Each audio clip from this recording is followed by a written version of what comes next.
come onto their platform, so they can charge 25%. They charge their drivers, who at the moment are reported to earn below the minimum wage, and they're claiming tax credits. So effectively, our government are subsidising a $64 billion corporation.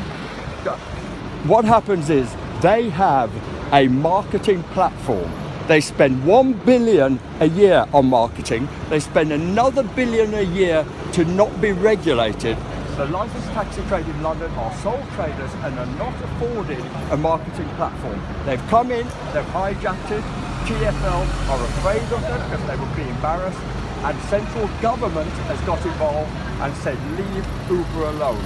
There is something covert about central government's involvement in London's policy. About the future relationship. Yeah, so obviously we can see why you guys have protested today.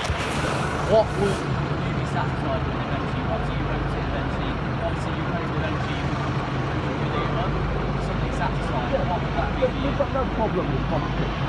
You know, they always say it's about we're being protectionist. Now, you can't write that off. If I come into your house and I said I'm having this room and I'm not paying you any rent, you would say, no, I'm not having that. They have just come in, they've infracted on the instant hire market, they're in contraventions of all the private hire, they're in contraventions of all the private hire regulations, and yet the mayor and the government has kowtowed to them, and all the proposals has gone in their favour and not ours, the incumbent local trade. That's what's happened. Now, they can be here, but they should abide by the prevailing legislation. They do not meet the conditions of fitness, neither the vehicle or the driver does not meet the criteria to work on the instant hire market. Now, people turn around to me and say about consumer choice. Isn't it about consumer choice? Shouldn't they have the choice of a black taxi? Shouldn't they have the choice of Uber? We'll talk about choice because it has far more to do with self-entitlement, because Uber do not account for the choice of the disabled.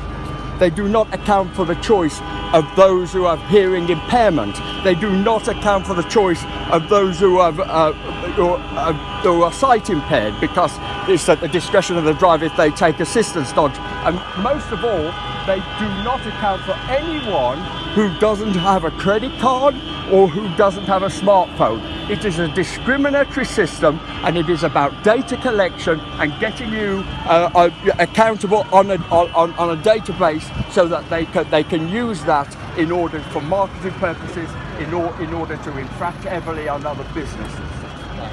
And in terms of,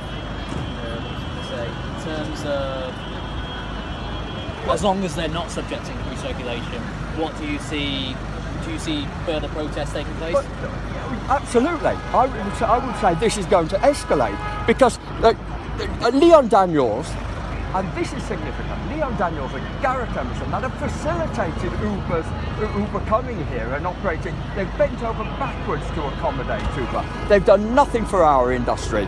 We've had apps since before Uber come, and yet they spin it as though we are the ones who are Luddites, you know. But let's talk about the free market. They have come in, and this adoration that they seem to have for the free market isn't a free market at all. It is a systematic attempted takeover of a regulated trade. We are still regulated to the bone.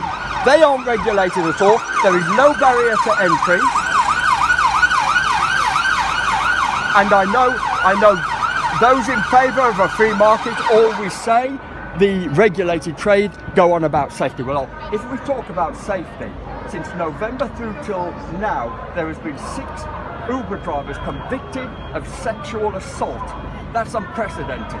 Any other company running a private hire operator would have had their license revoked. The government ignores them. They're allowed to do what they want. They control the government.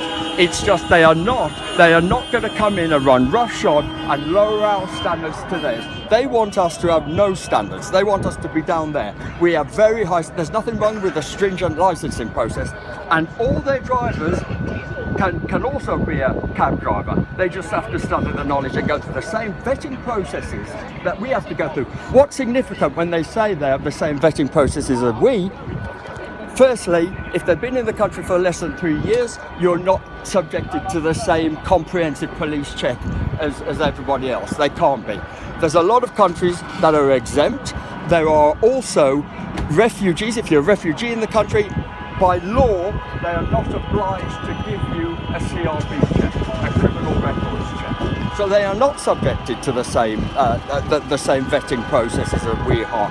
And also, there are no checks to see that they are valid and appropriate insurance.